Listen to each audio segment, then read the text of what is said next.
Jane, thank you so much for joining us on the iWoman Report. I've been following you for so many years, and your research that you've done is groundbreaking in so many ways.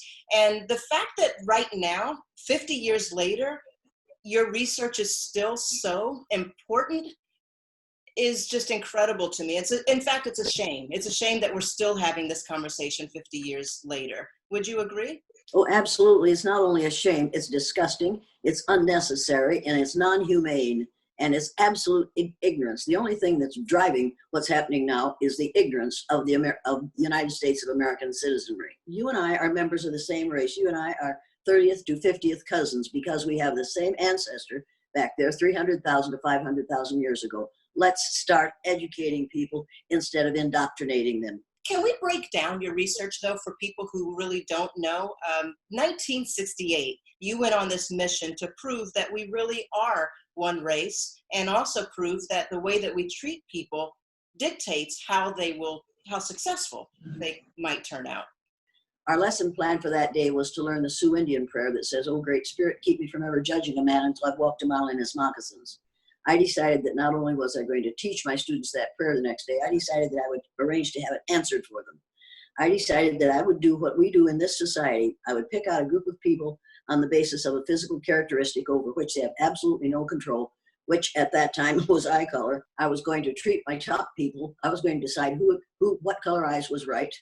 And I was going to treat the people who had the right color eyes well, as we treat pale faces in this country. And I was going to treat the people who had the wrong color eyes badly, as we treat people of color in this country.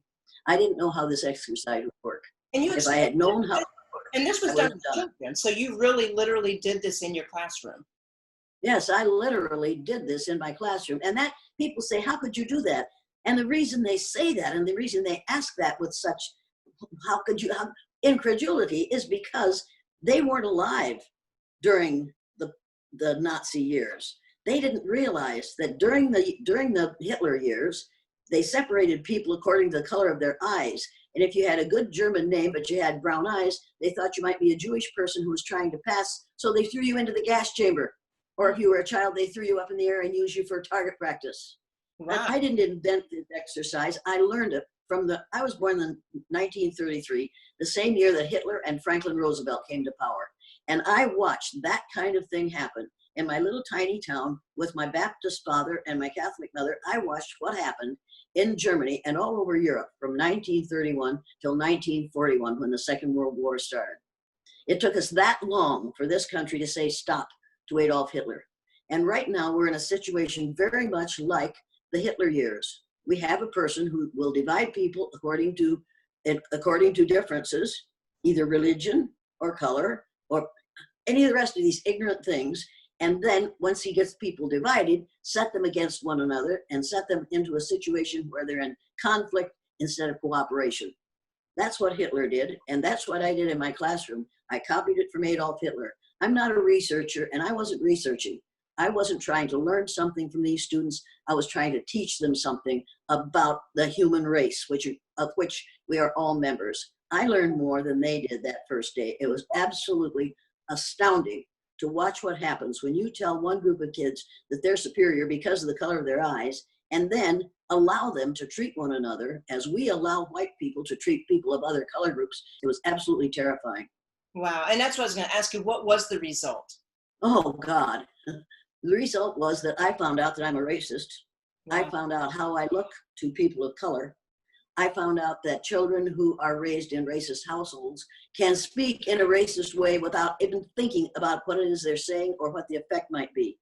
I found out that if you do that kind of exercise in a third grade classroom in a small town anywhere, you are going to be damned, and you're going to find out how it feels to be typhoid Mary. I found out that educated people, or so-called educated people who are educators, absolutely will not tolerate anyone teaching their students that it's all right not to be white. I found out, and my students found out, how it felt to have people call them N-word lovers because they had me for a teacher. But on that first day, those kids were on the top the first day. I had 4 dyslexic boys in my room that year. They couldn't read or spell. On the day they were on the top in that exercise, they read words I knew they couldn't read, and they spelled words I knew they couldn't spell. On the other hand, I had in my classroom a tall, blonde, blue-eyed, beautiful, brilliant little girl. She came in February, reading at the 6th grade level in 3rd grade. She had a steel-trap mind. She was absolutely brilliant until the day she had the wrong color eyes. And on that day, that child made mistakes in reading. She made mistakes in spelling. She forgot how to multiply, and she came in from recess crying. And I said, "What's going on here?" As she walked across the playground, 2 little brown-eyed Debbies and a Cindy stepped up behind her, struck her across the back with her forearm. And when Carol turned around, Debbie said to her, "Now you have to apologize to me for getting in my way because I'm better than you are." That's what happened that first day. The second day, I expected the second day when I rehearsed the exercise so that blue-eyed people were going to be on the top.